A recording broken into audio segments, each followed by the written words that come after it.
A Rádio Rio de Janeiro apresenta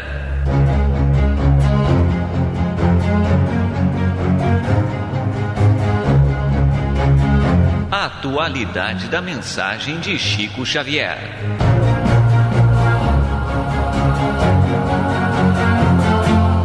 Este programa levará até você a mensagem de espiritualidade e de esclarecimento da obra mediúnica de Chico Xavier e da sua participação pessoal nas entrevistas concedidas sobre temas da atualidade.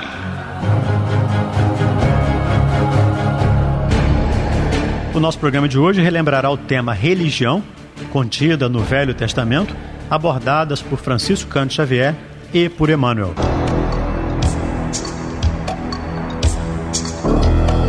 E a primeira pergunta feita a ambos foi a seguinte: apesar de suas expressões tão humanas, Moisés veio ao mundo como um missionário divino?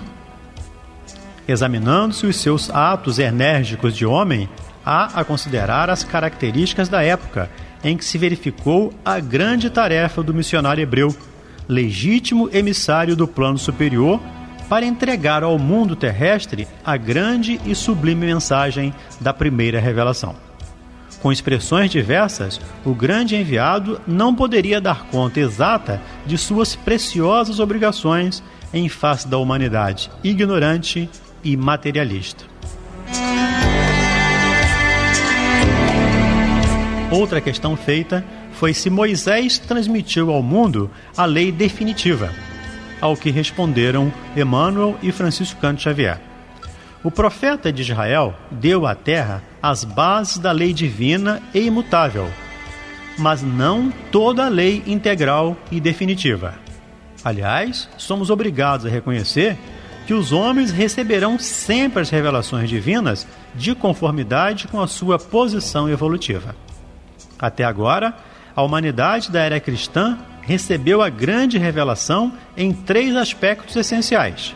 Moisés trouxe a missão da justiça, o Evangelho, a revelação insuperável do amor, e o Espiritismo, em sua feição de cristianismo redivivo, traz, por sua vez, a sublime tarefa da verdade.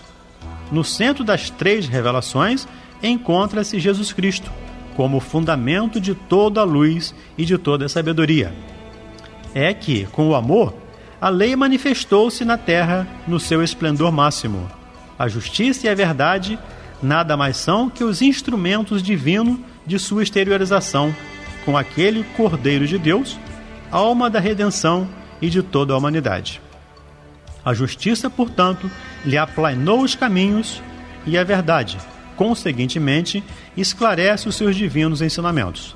Eis porque, com o Espiritismo simbolizando a terceira revelação da lei, o homem terreno se prepara, aguardando as sublimadas realizações do seu futuro espiritual nos milênios por vindouros. A outra questão foi: qual a significação da lei de Talião, olho por olho, dente por dente, em face da necessidade de redenção de todos os espíritos pelas reencarnações sucessivas? Ao que respondeu Emmanuel: a lei de Talião prevalece para todos os espíritos que não edificaram ainda o santuário do amor nos corações e que representam a quase totalidade dos seres humanos.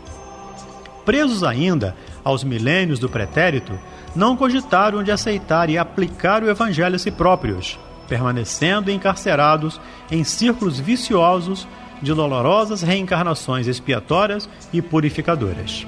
Moisés proclamou a lei antiga, muitos séculos antes do Senhor.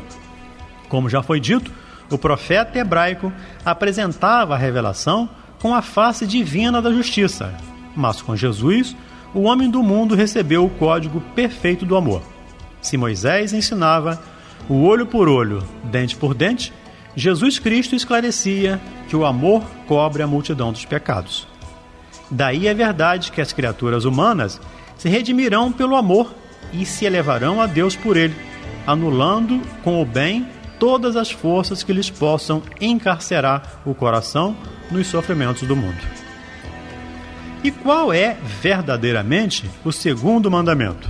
não farás imagens esculpidas das coisas que estás no céu, etc., segundo alguns textos, ou não tomar o seu santo nome em vão, conforme ensina a Igreja Católica Romana. Responde Emmanuel que a segunda fórmula foi uma tentativa de subversão dos textos primitivos, levado a efeito pela Igreja Romana, a fim de que o seu sacerdócio encontrasse campo livre para desenvolvimento das heranças do paganismo, no que se refere às pomposas demonstrações do culto externo. E qual a intenção de Moisés, no Deuteronômio, recomendando que ninguém interrogasse os mortos para saber a verdade?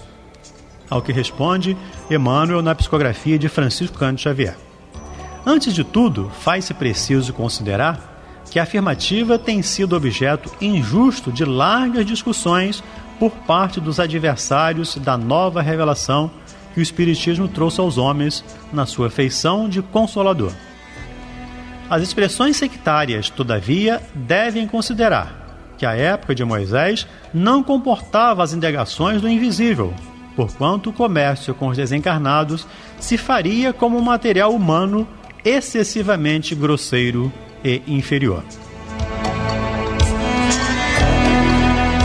A outra questão foi a seguinte: os 5 livros maiores da Bíblia encerram símbolos especiais para a educação religiosa do homem? Ao que respondeu Emmanuel: todos os documentos religiosos da Bíblia se identificam entre si, no todo, desde a primeira revelação com Moisés, de modo a despertar no homem as verdadeiras noções do seu dever para com semelhantes e para com Deus. A outra questão foi se a previsão e a predição dos livros sagrados dão a entender que os profetas eram diretamente inspirados pelo Cristo, ao que responderam: nos textos sagrados das fontes divinas do cristianismo, as previsões e predições se efetuaram sob a ação direta do Senhor, pois só Ele poderia conhecer bastante os corações, as fraquezas e as necessidades dos seus rebeldes tutelados para sondar com precisão as estradas do futuro sob a misericórdia e a sabedoria de Deus. A próxima questão foi a seguinte: devemos considerar como profeta somente aqueles que se referem às páginas do Velho Testamento? Respondeu Emmanuel: além dos ensinamentos legados por um Elias ou um Jeremias, temos de convir que numerosos missionários do plano superior precederam a vinda do Cristo, distribuindo no mundo o pão espiritual de suas verdades eternas. Um Sakyamuni, um Confúcio, um Sócrates foram igualmente profetas do Senhor na gloriosa preparação dos seus caminhos. Se desenvolveram a ação distante do ambiente e dos costumes israelitas, pautaram a missão no mesmo plano universalista em que as tribos de Israel foram chamadas a trabalhar, mais particularmente pelo progresso religioso do mundo. E os espíritos elevados, como os profetas antigos, devem ser considerados como anjos ou como espíritos eleitos? Ao que responderam: como missionários do Senhor, junto à esfera de atividade propriamente material. Os profetas antigos eram também dos chamados à luminosa sementeira.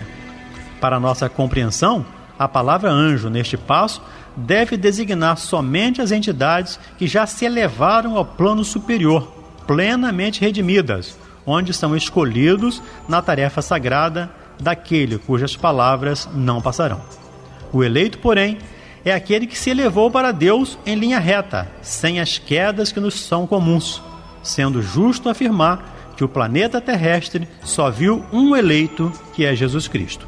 A compreensão do homem, todavia, em se tratando de angelitude, generalizou a definição, estendendo-a a todas as almas virtuosas e boas, nos bastidores da sua literatura, o que se justifica entendendo-se que a palavra anjo significa mensageiro.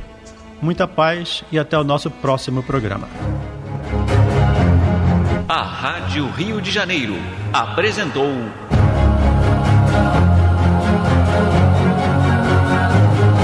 a atualidade da mensagem de Chico Xavier.